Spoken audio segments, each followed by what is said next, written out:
Have you ever wondered what happens to the narcissist after they finally leave you for someone new? Have you ever thought, I hope they find what they were looking for? Or perhaps, I wonder if they're truly happier now. The world will tell you to simply move on, to forget about them, to not look back. But what if there's a different story unfolding in the unseen? A story of spiritual laws in motion, a story of an unstoppable justice that you do not have to orchestrate yourself. What if the very prize they flaunted, the new life they so proudly paraded, becomes the instrument of their total and absolute collapse? What if the same pride that lifted them up will be the very force that brings them crashing down? Before we begin this journey, I invite you to join this fellowship by tapping the like button and subscribing, only if your spirit feels at peace here. And I would be blessed to know from which part of the world you are watching, and in what hour of the day God has guided you to this message. It is always a joy to witness how the Lord gathers hearts from every corner of the earth, uniting us in one spirit and one truth. Now, let us speak of the moment they left. For you, it was a moment of profound devastation. The shock, the betrayal, the deep sense of abandonment, it all came crashing down at once. It can feel like your world has been torn apart, that a future you had planned has been erased in an instant. But for them, it was the moment they believed they had finally won. Think back to it. They felt triumphant. They believed they had escaped. They thought they had finally outrun the truth of who they were and the consequences of their actions. They were convinced that leaving you was the grand finale of their play, the moment of victory where they found a new and better supply. The Bible tells us that pride goes before destruction and a haughty spirit before a fall. The narcissist in that moment of leaving was at the peak of their pride. They felt untouchable, superior, and in total control. They had convinced themselves that their new relationship was an upgrade in every possible way. They believed they had found someone who was more beautiful, more successful, more obedient, everything you weren't. They flaunted this new person as a trophy, a symbol of their superiority. They believed this new supply would be the key to their long-sought-after happiness, the person who would finally fulfill all of their empty cravings. They would use them to make you feel worthless, to convince you that your devotion was never enough. They believed their life was now perfect, that their escape was complete. But God says that what a person plants, that is what they will harvest. The narcissist believed they were planting a new beginning, a new kingdom built on the foundation of betrayal and deception. They believed they were sowing seeds of freedom and joy. But the spiritual law of sowing and reaping is absolute. The harvest is always a return of what was sown, not a new crop. A person cannot sow seeds of pain and expect to reap a field of peace. They cannot sow deceit and expect to harvest trust. The narcissist was sowing a seed of pride and betrayal, and in that moment, they were unknowingly planting the very seed of their own destruction. Their supposed new beginning was in reality a carefully disguised trap. The narcissist was not moving into a new chapter of peace and happiness. Instead, they were walking blindly into the snare of the very one they exalted. The new supply, whom they saw as a means to escape you, was in reality the instrument of their ultimate downfall. They believed they were finally free, but they were actually walking into a deeper, darker cage. The chains they thought they had broken were simply replaced with new ones. The narcissist sees everyone as an object to be used, and they believe they can control the outcome of their interactions. But the Bible reminds us that a person's heart plans their way, but the Lord establishes their steps. They had a plan, a grand scheme for their life with the new supply, but they forgot who was truly in control. They forgot that their pride was a poison, not a potion. Their new beginning was a stage, not a home. And the person they chose to share that stage with was already set to play a role they could never have imagined. The narcissist thought they were taking control of their destiny. They believed they were the master of their own universe, the captain of their own ship. But the moment they left you, they set in motion a spiritual law that would eventually bring their ship to ruin. Their escape was an illusion, a lie they told themselves to feel powerful. They ran from you, but they were actually running right into the arms of the truth they had so desperately tried to outrun. But that truth wasn't a person, and it wasn't a place. It was a principle. What is this principle, you ask? It's the simple, unchanging truth that all lies crumble under their own weight. The new supply is not the source of their joy, but the very catalyst for their pain. The house of cards they built is not a fortress, but a flimsy structure waiting for the slightest breeze to knock it down. What they thought was a victory was really the first step in a slow, agonizing descent. But that wasn't the whole story, not by a long shot. The worst was still yet to come for them, and the peace they thought they'd found was about to shatter in the most unexpected way. So, how can their peace shatter? How can a life that seems so perfect, a new beginning built on their so-called victory, come undone? The truth is, the unraveling began the very moment they walked away from you. The narcissist believed they found a new and shinier toy, a person who would finally fill the emptiness inside them. But they were looking for a person when what they really needed was a mirror. The new supply wasn't a real human being to them. They were a reflection of the narcissist's own desires and fantasies. They were a blank canvas onto which the narcissist could project a perfect image of themselves. They were the source of endless validation and attention, and in the beginning, that was all that mattered. The Bible tells us that there is a way that seems right to a person, but its end is the way of death. The narcissist's new beginning seemed right. It seemed like the way to freedom, joy, and success, but it was built on a foundation of lies. And what happens to a house built on sand when the storms come? It falls, and a great is the fall of it. The new supply was the first gust of wind. The narcissist may have seen them as a powerful new ally, but they were actually a different kind of challenge entirely. While you were an empathetic person who sought to heal and understand, the new supply is a person who may have their own deep wounds, their own silent secrets. They are not a passive audience. They are a participant in a drama that the narcissist cannot control. Think about it. The narcissist's entire existence is based on control. They manipulate, they lie, they deceive, all to maintain an illusion of power.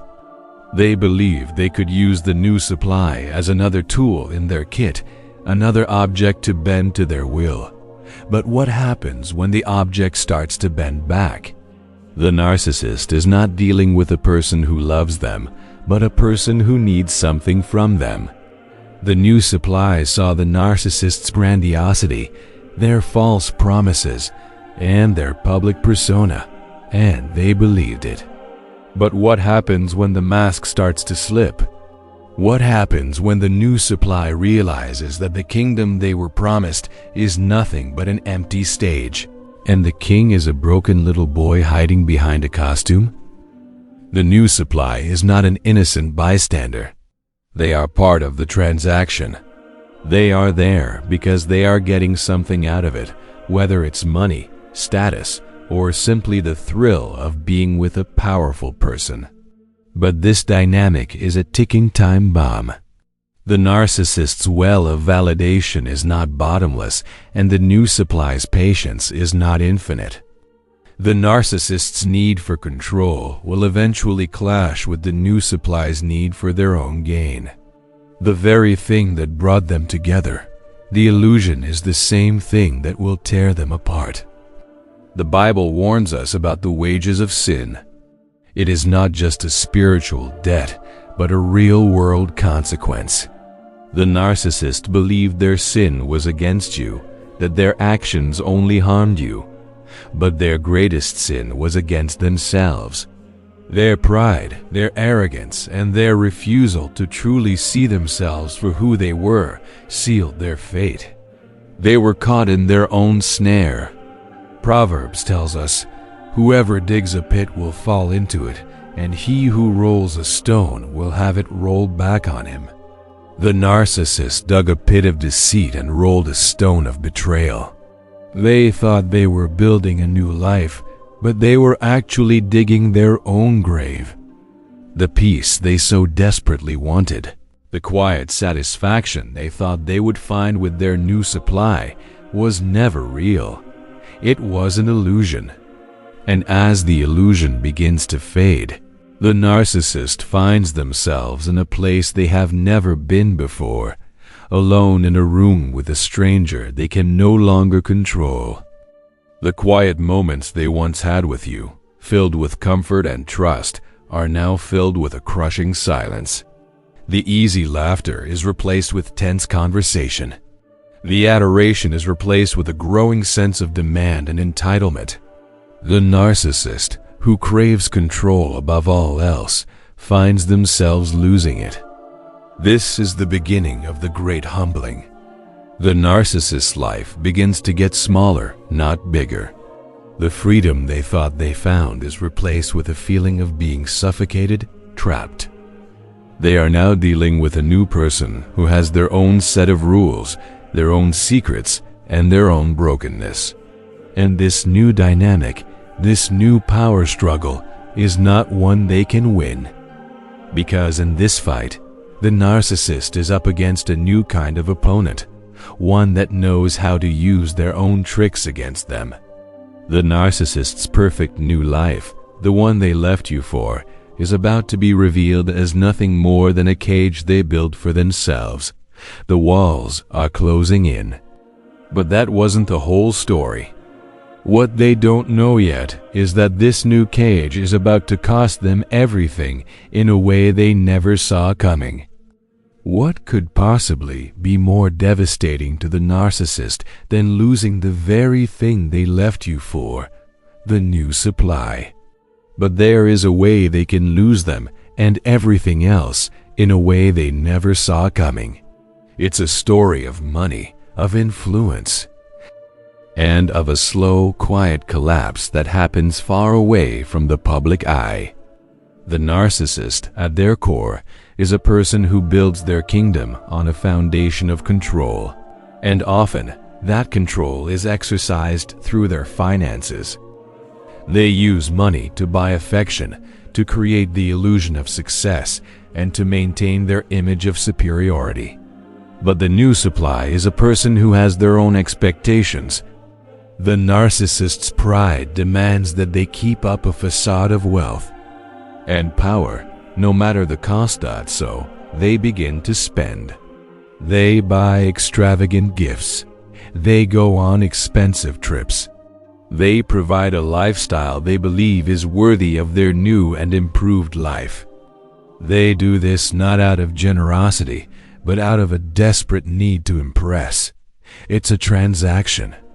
They are paying for validation, for admiration, for the continued service of the new supply. They believe this is how they keep their new kingdom secure. They believe this is what a new beginning looks like. But what they don't realize is that their pride is setting them up for an ultimate and devastating fall. The Bible tells us that a person who loves money will not be satisfied with money, nor a person who loves abundance with increase.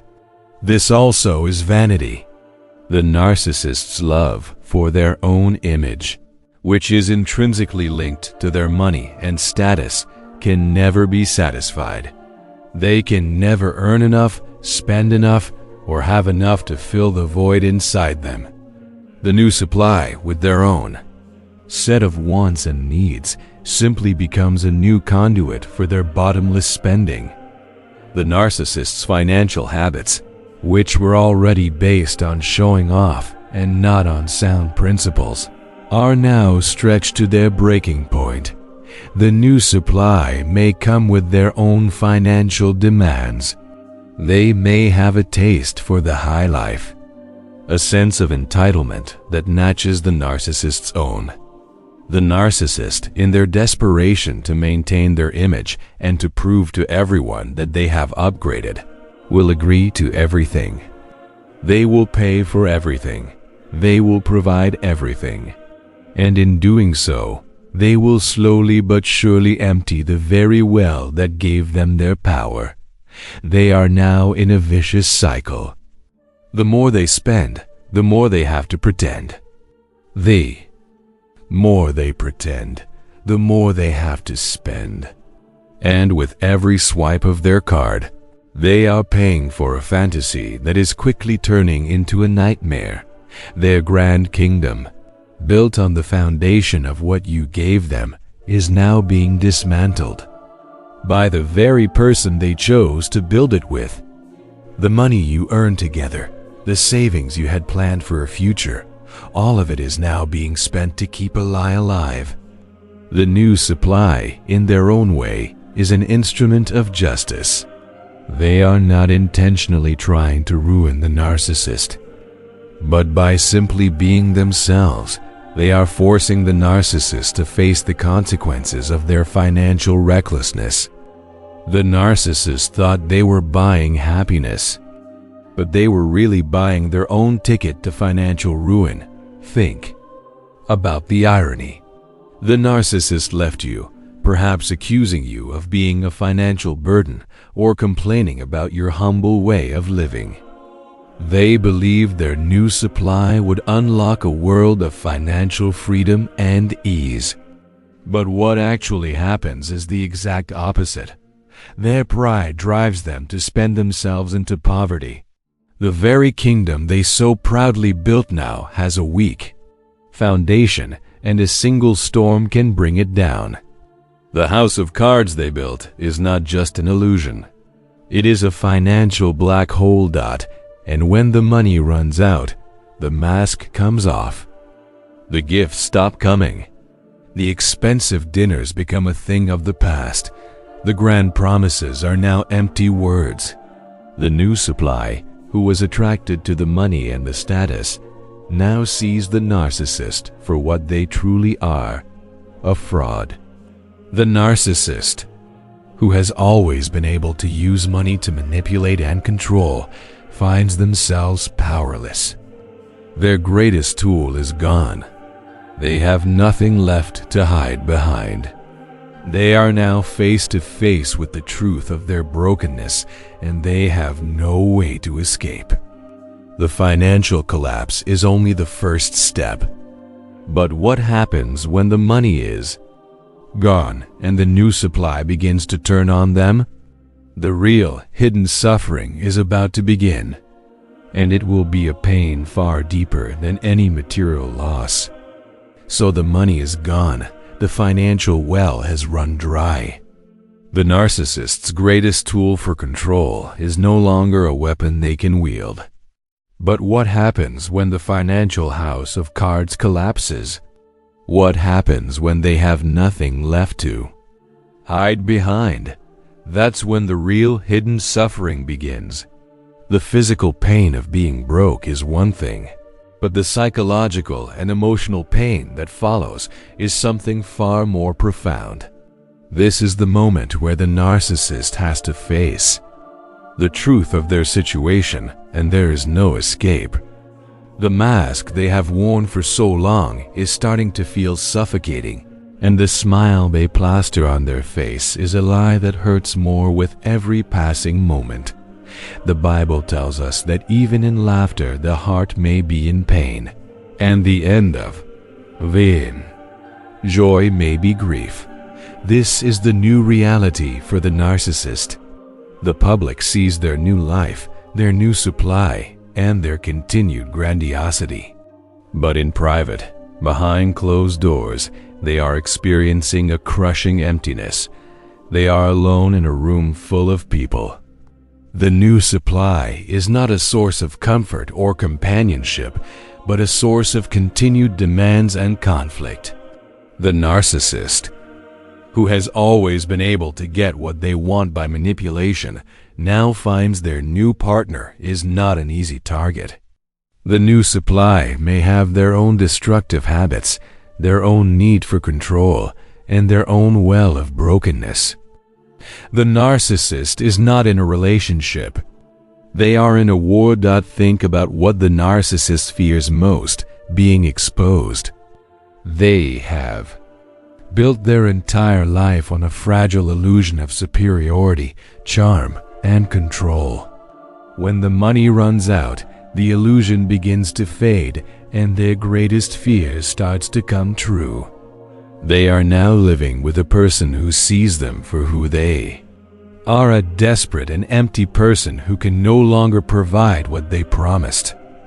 The new supply, who was attracted to the idea of the narcissist, is now getting to know the reality of them. And that reality is not pretty.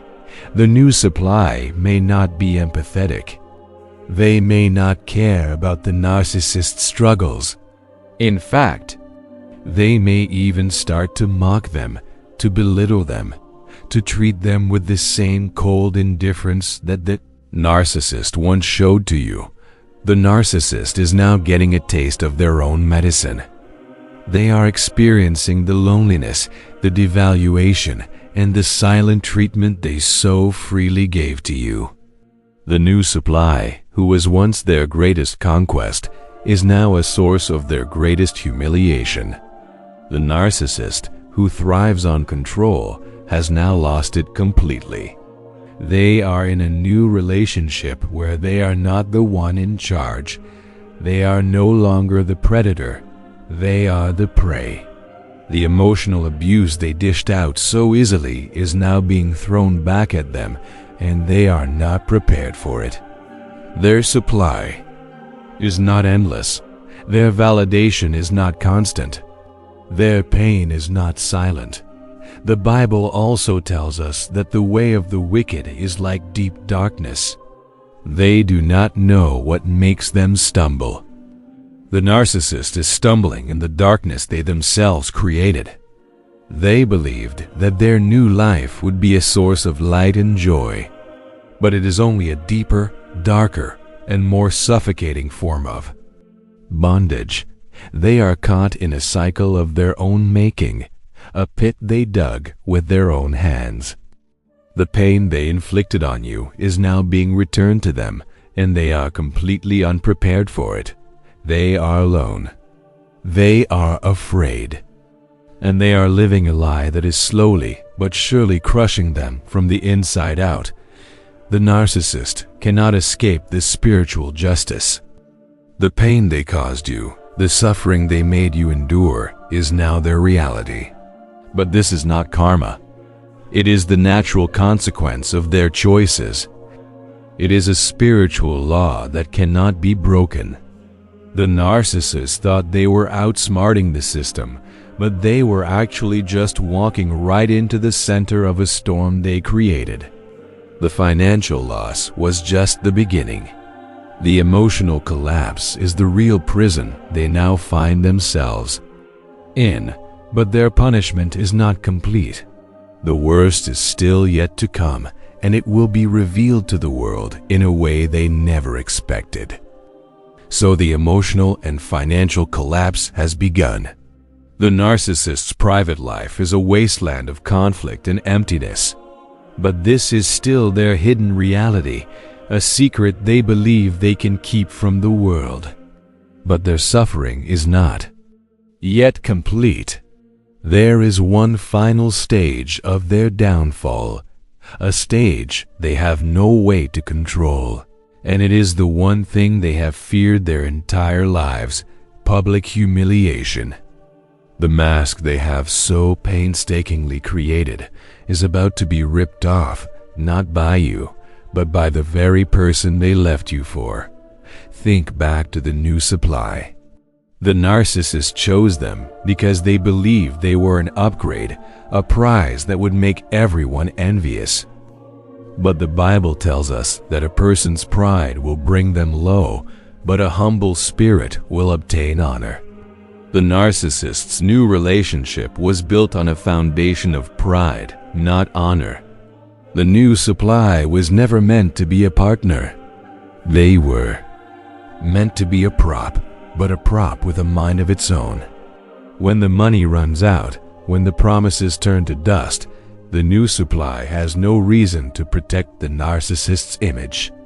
In fact, they may have every reason to expose them. The new supply is now seeing the true nature of the narcissist, a broke and desperate person who is full of conflict and empty promises. They are not an empathetic person who will quietly leave. They are more likely to be a person who feels cheated, who feels used, and who will lash out in a public and destructive way. They will not be your ally, but they will be an instrument of justice. They may go to social media. They may go to mutual friends. They may simply leave in a very public and humiliating way. And they will reveal the truth about the narcissist's financial ruin, their broken spirit, and their fake persona. The Bible says that there is nothing hidden that will not be disclosed, and nothing concealed that will not be known or brought out into the open. The narcissist's entire life has been a secret they kept from the world. Their inner turmoil, their hidden pain, their financial ruin, it has all been concealed under a perfectly crafted facade. But the moment the new supply decides to speak, that facade crumbles. The world will see the narcissist for what they truly are, not a king but a fraud. The reputation they worked so hard to build, the image of success and charm, is shattered. In a single moment, this is the ultimate form of narcissistic injury. It is not just the loss of money or the loss of a relationship. It is the loss of their greatest asset, their public image. They will be mocked. They will be shamed. They will be pitied. The very people they tried so hard to impress, the people whose adoration they craved, will now look at them with disdain. They will be alone, not just in their private life, but in the public sphere as well. Their social kingdom, the one they built on lies and manipulation, will have been destroyed. They thought they were winning. They believed they were escaping. They looked back at you with contempt, thinking you were the one who had lost. But in reality, they were walking right into their own trap. The new supply, the person they flaunted as their victory, was in fact the executioner of their humiliation. The very pride that caused them to leave you is the same pride that will now bring them to their knees. But what happens when the narcissist has lost everything? When they have no money, no social standing, and no new supply? When they are completely and utterly alone? Their desperation will lead them to do the one thing they never thought they would have to do: come crawling back to you, broken and begging. They have lost everything. The money is gone. The new supply has either left or turned on them. The public shame is a reality they can't escape. What happens when the narcissist, the person who so proudly walked away from you, is completely and utterly broken? Their arrogance and pride will have taken them to a place of ultimate desperation. Their carefully constructed reality has completely fallen apart. And in this moment of total defeat, there is only one place they can think to. Go, they will come back. This is the moment many of you have silently imagined, perhaps even longed for. You thought, if only they could see what they lost, if only they could feel just a fraction of the pain they caused me, maybe then they would understand. You are right to believe that a deep pain has been inflicted upon them. They are not coming back because they have had a spiritual breakthrough. They are not coming back because they have truly repented. They are coming back because they have nowhere else to go. You are their last resort. You are the emergency brake on the car they drove off the cliff. They are not returning to you as a person they love. They are returning to you as a resource they desperately need. The Bible tells us that a dog returns to its vomit, and a pig, after washing, returns to its wallowing in the mud. This is a harsh but powerful truth. The narcissist may appear humble and broken. They may be full of promises and apologies. They may even cry and beg for a second chance. But their sorrow is not for the pain they caused you.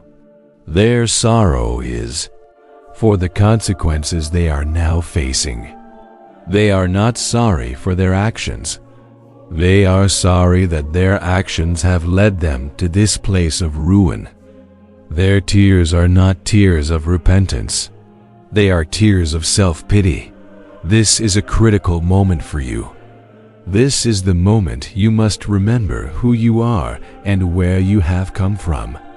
You have spent this time healing, growing, and rebuilding your life on a foundation of faith and truth. You have learned that your worth is not tied to their validation.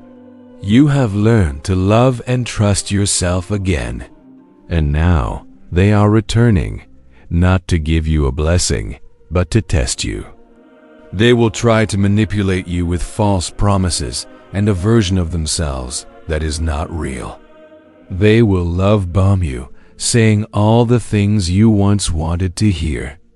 They will tell you that they have changed, that they have learned their lesson, that their new life was a disaster, and you are the only one who truly understood them.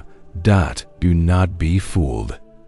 This is not a moment of divine restoration. This is a moment of divine justice being played out. The narcissist is not coming back because they have been led by the hand of God to you. They are being driven by a spiritual consequence they cannot escape. Their brokenness is not a sign of a new beginning. It is a sign of their defeat. They will try to convince you that their pain has transformed them, that their new humble demeanor is a sign of a changed heart. But the Bible tells us that out of the abundance of the heart the mouth speaks. A truly repentant person seeks God, not a new supply. A truly repentant person tries to make amends for their actions without seeking a reward. A truly changed person seeks to heal themselves first, not to return to the very person they destroyed. This is not a moment for you to feel pity. It is a moment for you to feel powerful. The person who left you feeling worthless is now standing before you, completely powerless. Their grand kingdom has fallen, their new supply has betrayed them, and their only escape is you. But you are not a safe house for their brokenness. You are not a garbage disposal for their consequences. You are a person of worth and value who has finally found peace. This is your moment to stand firm in the truth, to remember that the life you are building is a life of freedom, not bondage. Their return is a sign that you were right all along. It is a sign of your strength, not their change. But what is the difference between this false sorrow and a true change of heart? And how do you discern the difference so you can protect yourself from their final act of manipulation? How can you know the difference? When a person stands before you, broken and begging, how can you discern the truth of their heart? This is not about being cold or unforgiving. It is about being wise. It is about protecting the peace and freedom you have finally found. The Bible makes a very clear distinction between two kinds of sorrow. It tells us that godly sorrow produces repentance leading to salvation without regret, whereas worldly sorrow produces death. This one passage contains the very key to understanding what is happening in front of you. Godly sorrow is a deep, internal pain for the hurt you have caused another person. It is a pain that drives a person to change, to truly turn away from their old ways. It is a pain that is not about how you were affected by your actions, but about how you affected another. A person with godly sorrow will not beg you to take them back. They will simply turn to God and begin the hard, long work of rebuilding themselves.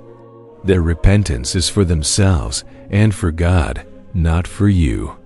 They will seek to make amends without a promise of a reward. They will not ask you to fix their life. They will simply ask for your forgiveness. True repentance is quiet, it is humble, and it is something that must be earned over a long period of time through consistent, observable action. But the narcissist's sorrow is a worldly sorrow. It is a pain for the consequences they are now facing. They are not sorry they hurt you. They are sorry they lost their money, their new supply, and their public image. Their sadness is for themselves. Their pain is self-inflicted by their own choices, and they are now seeking to use your empathy as a way to escape it. They will say the words you want to hear, but their actions will always tell the truth. They are not seeking salvation. They are seeking a new safe haven. They are not seeking to make amends. They are seeking to control you again. Their sorrow is producing a death, the death of the relationship you had, and the death of their own spiritual life. The Bible also tells us that no one can serve two masters. The narcissist has always served the master of their own pride and self-interest. And even now, in their moment of perceived humility, they are still serving that same master. They are not seeking God. They are seeking a new supply, and you are the most logical and familiar choice. A truly repentant person would be humbling themselves before God, not before you. They would be in a quiet place, seeking to reconnect with their spirit, not trying to win a new partner. They would be focusing on their own spiritual and emotional healing, not on a new relationship. So, how can you know for sure? You look at the actions, not the words. Does their apology come with an excuse? Are they blaming the new supply, or the universe, or a temporary mental state for their behavior? A truly repentant person will take full and complete responsibility for their actions without a single excuse. Are they trying to rush the process? Are they pressuring you for an immediate answer, for an immediate reconciliation? A truly repentant person knows that a bridge of trust takes time to rebuild. They will be patient. They will be humble. They will not seek to control you in any way.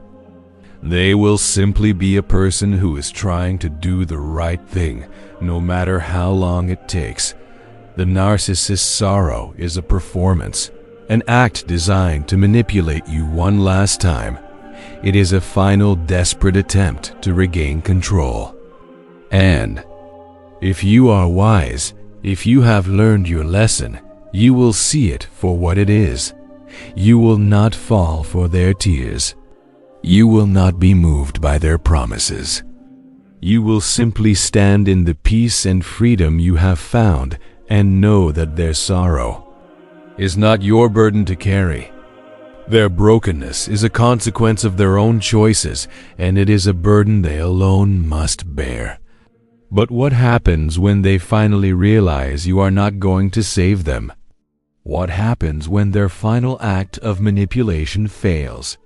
Their mask of humility will fall, and they will reveal their true face in a rage you never thought they had left. What happens when the narcissist's final, desperate act of manipulation fails? What happens when their tears and their promises and their pleas for a second chance are met with a quiet but firm no? Their mask of humility, the one they wore so convincingly, will fall away in an instant. The broken and begging person you saw just moments ago will be replaced with the familiar face of rage. Their eyes will be cold. Their voice will be filled with a fury you never thought they had left. This is the moment they reveal their true self, the self they have worked so hard to conceal. Their anger is not a sign of your cruelty. It is a spiritual confirmation of your wisdom. You did not fall for the lie. You did not give in to the performance. And in that moment, you took away the last shred of control they had over you. They will lash out. They will blame you. They will try to make you feel guilty for not saving them. They will say things like, "After everything I've been through, how could you turn your back on me?" Or, "You're just as cruel as everyone else." They will try to turn the narrative to make themselves the victim and you the heartless villain. But their words are nothing more than the final, pitiful struggle of a person who has lost all power. The Bible tells us that anger is cruel and fury overwhelming. But who can stand before jealousy? The narcissist's anger is a direct result of their jealousy of your peace. They see your quiet strength. They see the life you are building. They see that you are no longer dependent on them for your happiness, and that infuriates them. Their fury is overwhelming, but it is not because you have done something wrong. It is because you have done something right. You have chosen freedom over bondage. You have chosen truth over a lie. You have chosen yourself over their brokenness. And they cannot stand it. This is the ultimate lesson they teach you, even in their fury. The moment they lash out in anger is the moment they prove that their sorrow was not godly sorrow. It was worldly sorrow. Their tears were not tears of repentance. They were tears of a child who did not get their way. Their final act of manipulation, their feigned humility, has failed. And now there is nothing left. The bridge they burned when they left you is now completely destroyed by their rage. There is no going back. There is no reconciliation. There is only a final, clear, and powerful moment of separation. Do not be afraid of their anger. Do not be moved by their accusations. This is their final test. This is their last attempt to get you to re-engage with them, to get you to feel guilt, to get you to doubt yourself. Stand firm in the truth of who you are and the freedom you have found. You are not responsible for their pain. You are not responsible for their consequences. You are responsible for your own peace. And in this moment, you have a choice to make. You can either give in to their accusations and re-enter the cage of their manipulation, or you can stand in your truth and let their anger be the final piece of evidence you need to move on. The narcissist's rage is a sign of their defeat. They have lost the battle. They have lost the war. They have lost their money, their public image, their new supply, and now their final chance to regain control over you. This is the moment you can finally look at them, not with pity, not with anger, but with a quiet sense of peace. Their storm has finally passed, and you are left standing in the sun. But what does a person do after they have walked through such a storm? How do you move on from a relationship that has been so filled with pain and trauma?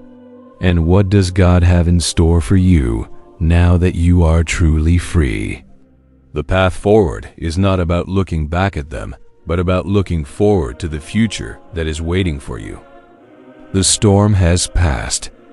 The narcissist's final fury has been spent, and you are left standing in the quiet aftermath. The question now is, what do you do with this profound sense of peace? How do you move on from a relationship that caused so much pain? What does God have in store for you now that you are truly free? The path forward is not about looking back at their ruin, but about looking forward to the future that is waiting for you. This is the moment your healing truly begins, not in their collapse, but in your own personal and spiritual renewal. You may have a natural human desire to feel a sense of vindication, to see that their suffering was real. And as we have seen, it was. But dwelling on their downfall will not bring you lasting peace. The Bible tells us that when a person's ways please the Lord, He makes even their enemies to be at peace with them. You see, the narcissist's downfall was not a moment for your revenge. It was a moment for your freedom.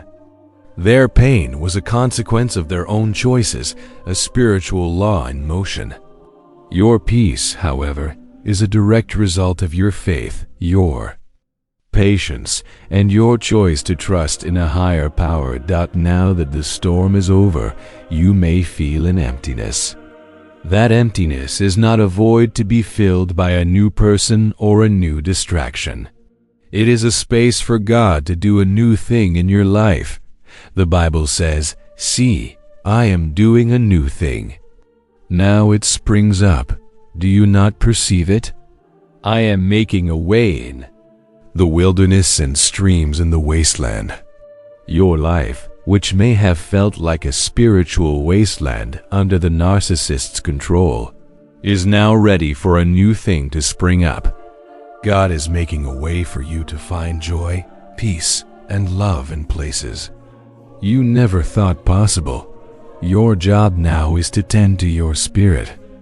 This means releasing any remaining anger or resentment you hold. Forgiving them is not about telling them they were right or that their actions were okay. Forgiveness is a gift you give to yourself. It is the act of letting go of the pain so that it no longer has a hold on you. It is a spiritual act that allows you to move forward without the heavy chains of bitterness. You must also give yourself grace. You may still feel moments of sadness or anger, and that is okay. Healing is not a straight line. It is a journey of 2 steps forward and 1 step back. Be patient and kind with yourself. You are no longer bound to their story. Your identity is not in the pain you experienced, but in the strength you found. The narcissist's life is a cautionary tale about pride and deception. But your life is a powerful testimony of faith, resilience, and hope. This is your moment to begin a new narrative, a new story that is not about what happened to you, but about what is happening for you. The peace you have now is a preview of the peace that is to come. It is a peace that no person and no circumstance can ever take away from you again. It is a peace that comes from knowing you are on the right path, a path that is guided by truth and light. So, walk into this new season with your head held high. You have not just survived. You have overcome. You have not just escaped a toxic relationship. You have found your spiritual freedom. The narcissist is left to deal with the consequences of their actions, a burden they will have to carry alone. But you are now free to walk into a future that is full of promise, a future that is not defined by their failures, but by your success. But how do you make sure that you never fall into a similar trap again? How do you learn to discern the warning signs and protect your newfound peace from the spiritual attacks that may still come? The journey is not over, and a new understanding of discernment is your next step. The storm is over. You have walked through the fire and emerged on the other side, a person of strength and wisdom. But the journey is not over. The world is still full of storms. How do you ensure that you never again find yourself in a situation where your peace is threatened by a toxic person? How do you learn to discern the warning signs and protect your newfound peace from the spiritual attacks that may still come? The answer lies in a powerful tool that you have within you: spiritual discernment. Spiritual discernment is not just common sense. It is a gift, a spiritual intuition that allows you to see beyond the surface, to recognize the spirit behind a person's words and actions. It is the ability to feel a sense of unease when everything looks right on the outside. It is the quiet voice that tells you something is off, even when you can't logically explain why. For so long, you may have ignored that voice, that gut feeling, because the narcissist trained you to doubt yourself. They taught you to question your own reality and to distrust your own intuition. But that voice, that feeling, is your spirit's way of telling you to be on your guard.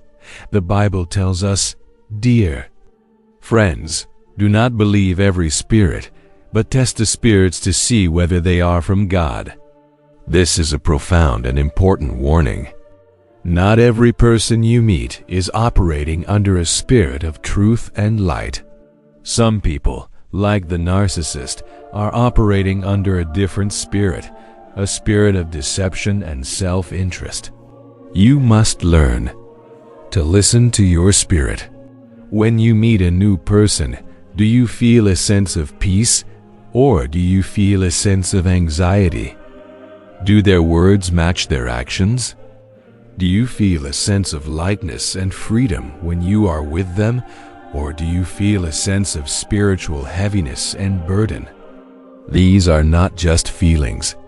They are spiritual indicators. A person who is walking in truth will not make you feel small. They will not tear you down to build themselves up. They will not ask for your validation in order to feel good about themselves. They will not require you to fix their problems. They will not expect you to carry their emotional baggage. Instead, a person who is walking in the light will make you feel seen, valued, and safe. They will inspire you, not exhaust you. They will add to your peace, not take away from it. How do you cultivate this spiritual discernment? You must first learn to be still. The narcissist's world is a world of chaos and noise. They are constantly creating drama, constantly seeking attention, and constantly pulling you into their storm. Your new life, your new path, must be a path of quiet and stillness. You must learn to listen to the quiet voice of your spirit. This means spending time alone in prayer, in meditation, in quiet reflection. It means studying scripture and listening for God's voice. It means being so grounded in your own truth that you can immediately recognize a lie. This is a new chapter in your life, not just for your emotional health, but for your spiritual journey. You have learned a profound lesson about the nature of evil and the importance of protecting your peace. The narcissist's downfall was a part of your own awakening. It was a test of your faith and a confirmation of your strength. You now have the spiritual armor you need to protect yourself from future attacks. You are now armed with the wisdom to recognize the wolf in sheep's clothing before it has a chance to harm you. But what do you do with this new wisdom? Is it just for you, or is it a message you are meant to share with others who are still in the storm? Your pain has a purpose, and that purpose is about to be revealed. What do you do with this new wisdom?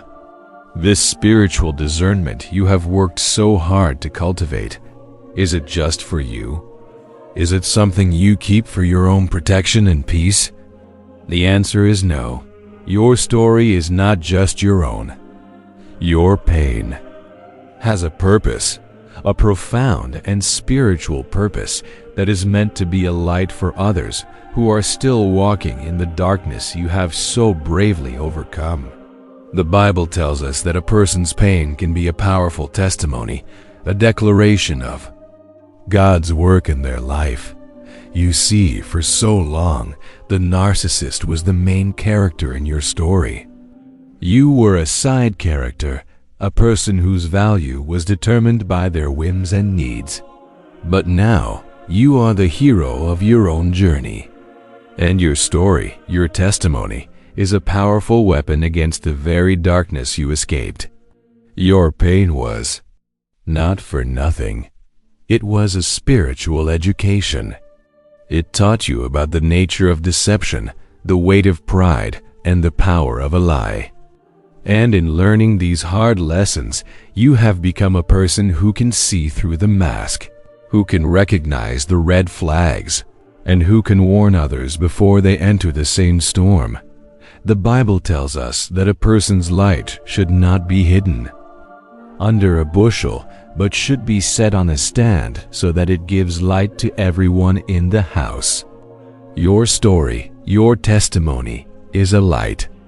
It is a light for the person who is still in a toxic relationship, who feels alone, and who thinks they are going crazy. It is a light for the person who has just left a narcissist and feels lost and hopeless. It is a light that can show them that there is a way out, that there is a path to peace, and that there is a God who is working on their behalf. The Bible also tells us that God is the Father of compassion and the God of all comfort, who comforts us in all our troubles, so that we can comfort those in any trouble with the comfort we ourselves receive from God. You have been comforted. You have been healed. You have been set free. And now you have a responsibility to use that comfort to help others. You can be a beacon of hope, a voice of reason, and a living example that peace is possible after the storm. This does not mean you should go out and tell everyone you know about your experience. It means you should be open to sharing your story when the Spirit guides you to. It means you should use your new wisdom to help others in a way that is kind and compassionate. It means you should be a person who listens with empathy, who speaks with wisdom, and who offers a message of hope, not revenge. Your testimony is not about their downfall. It is about your deliverance. It is not about their failures. It is about your spiritual success. In sharing your story, you are giving a powerful message to the world. You are saying that a life built on lies, on pride, and on manipulation will always fall. And a life built on faith, on humility, and on truth will always stand. Your story is a living, breathing testament to the power of spiritual justice. The narcissist's kingdom has fallen. Your peace has been restored. And in that, there is a powerful and eternal truth that you are now able to share with the world. But the lessons are not over. Your experience with the narcissist was a profound spiritual education. What else did you learn about the spiritual battle, about pride, and about the power of humility that will serve you on your journey forward. Your story is a powerful testimony, a living example for others to follow. But beyond the practical lessons of discernment and the power of sharing your truth, there is a deeper, more profound spiritual lesson to be learned from your journey. With the narcissist, they were not just a person. They were a living, breathing lesson in the nature of pride and its ultimate downfall. Your story is a testament to the fact that spiritual justice is real and it is at work in the world. The core of the narcissist's behavior is rooted in a single, powerful sin: pride. The Bible tells us that pride comes before a fall. The narcissist has a deep spiritual wound that they try to cover with a mask of superiority. They believe they are above others. They believe they are more important. They believe they are not subject to the same rules as everyone else. This is not just a psychological condition. It is a spiritual one.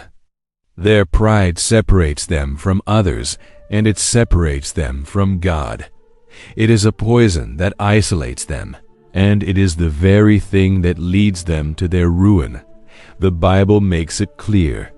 God opposes the proud, but shows favor to the humble. The narcissist, in their arrogance, was in direct opposition to God. They were constantly fighting against a spiritual law that they could not outsmart. Their downfall was not a coincidence. It was a direct consequence of their spiritual rebellion. Their financial ruin, their public humiliation, their lonely and empty life, all of it was a result of a deep spiritual justice that was at work in their life. Their pride was a seed, and their ruin was the inevitable harvest. But what about you? Your journey was a living, breathing lesson in the power of humility. Humility is not about thinking less of yourself. It is about thinking of yourself less.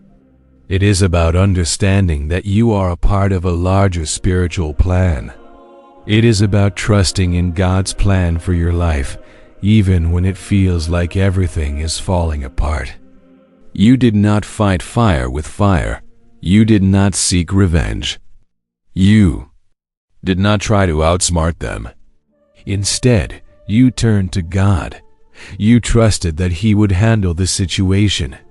You humbled yourself before Him and let Him fight the battle for you. And in doing so, you found your freedom. The spiritual battle you were in was not about who was right or wrong. It was about who was walking in pride and who was walking in humility. The narcissist's life was a testament to the consequences of choosing pride. Your journey is a testimony to the rewards of choosing humility. The narcissist believed they were the master of their own universe, and in doing so, they lost control of everything. You humbled yourself, and in doing so, you were able to regain your peace. The narcissist's story is a profound and ancient one.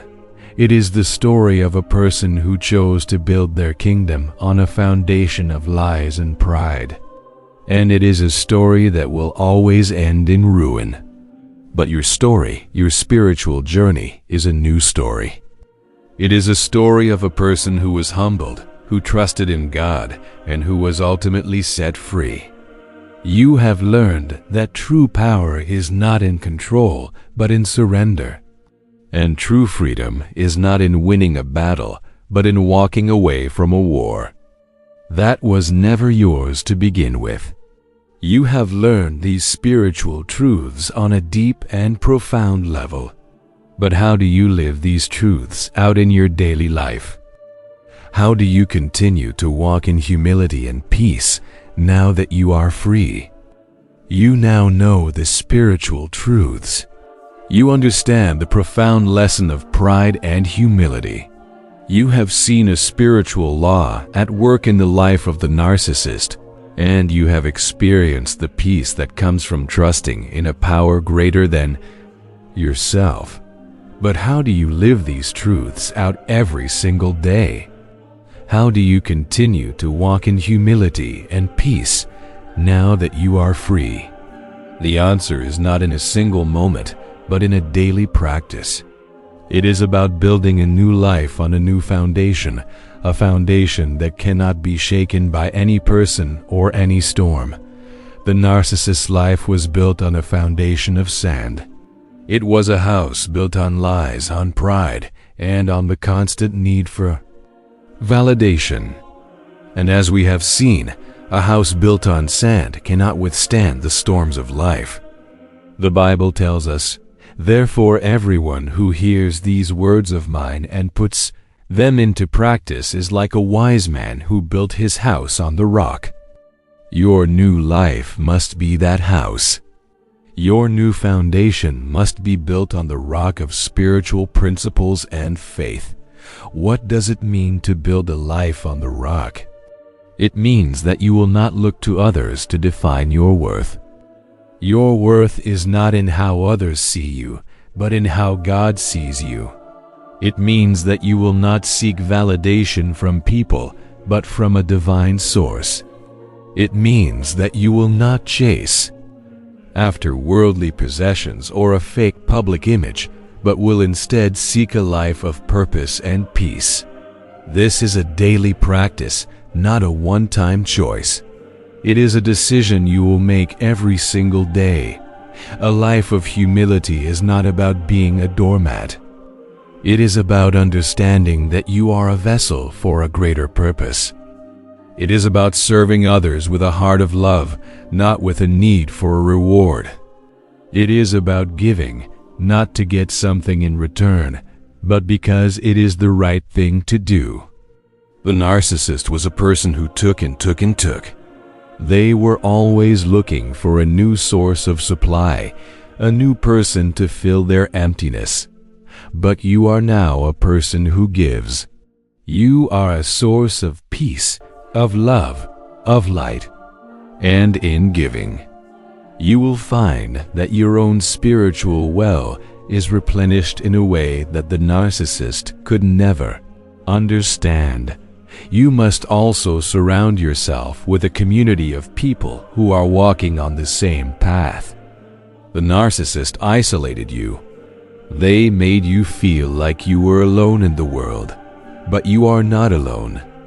There are others who have walked this path, who have found their freedom, and who are now living a life of peace and purpose.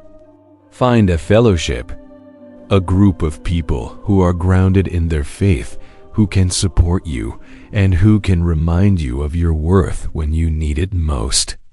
This is a crucial step in your healing journey.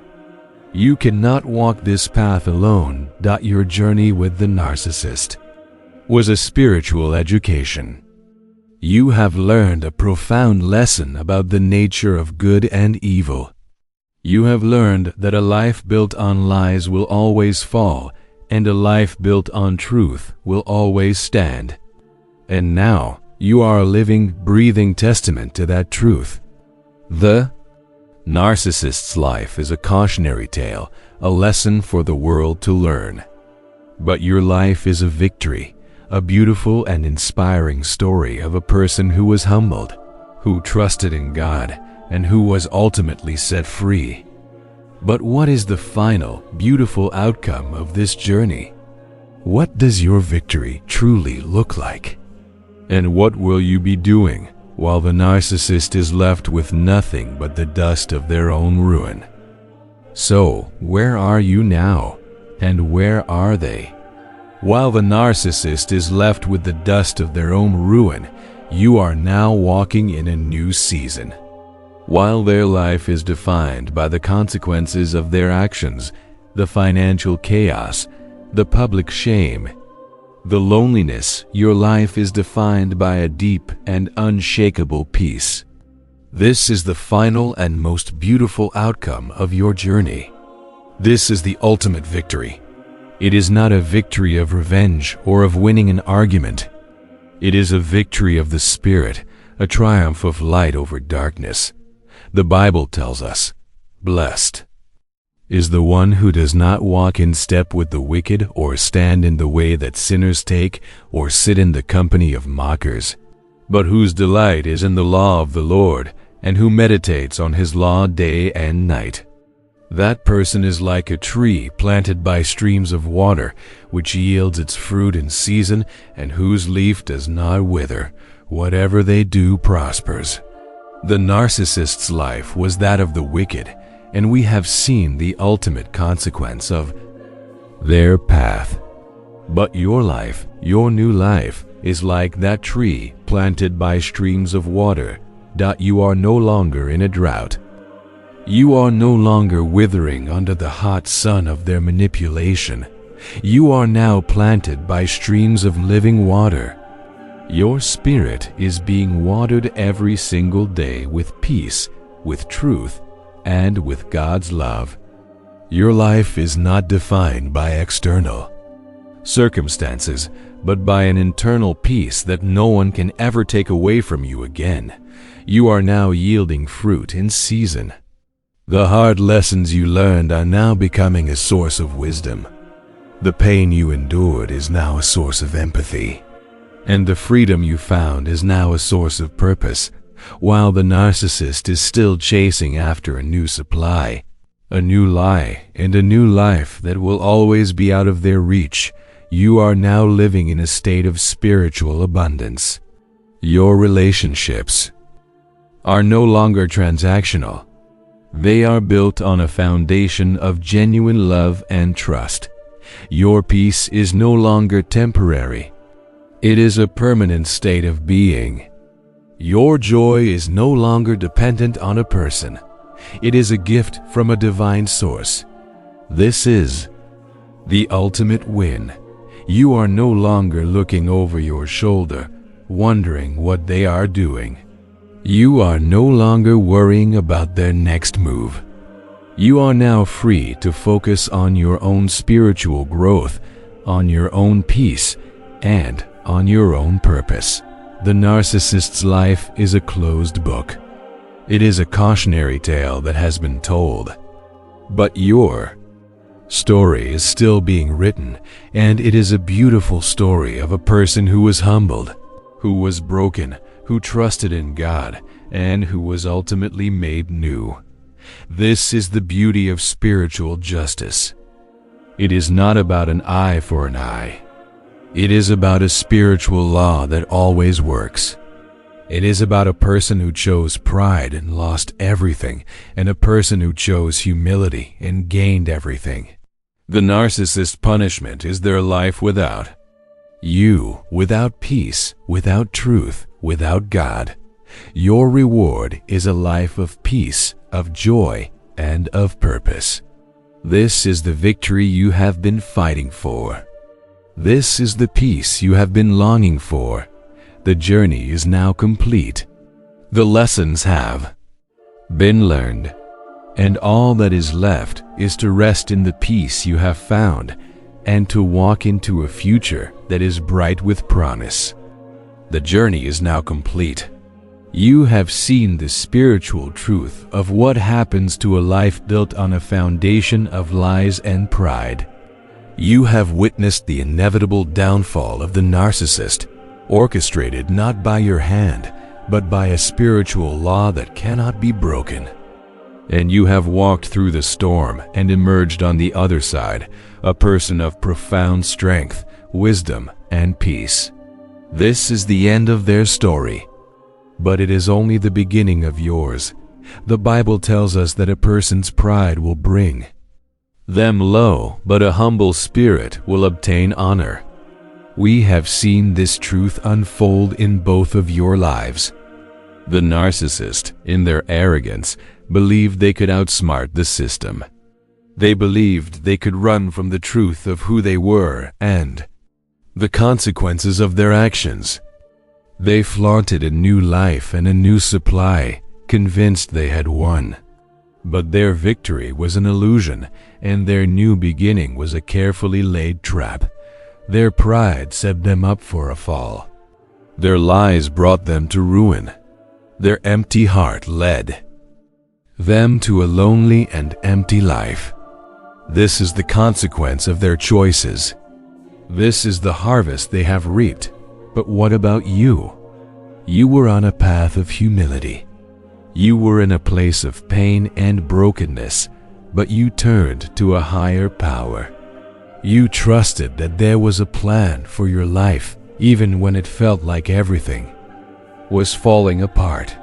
You chose forgiveness, not for them, but for yourself. You chose to let go of the pain. You chose to build your life on a foundation of faith and truth. And in doing so, you were able to walk away from a war that was never yours to fight. And you were able to find a peace that no person and no storm can ever take away from you again. This is the harvest you have reaped. This is the beauty of spiritual justice.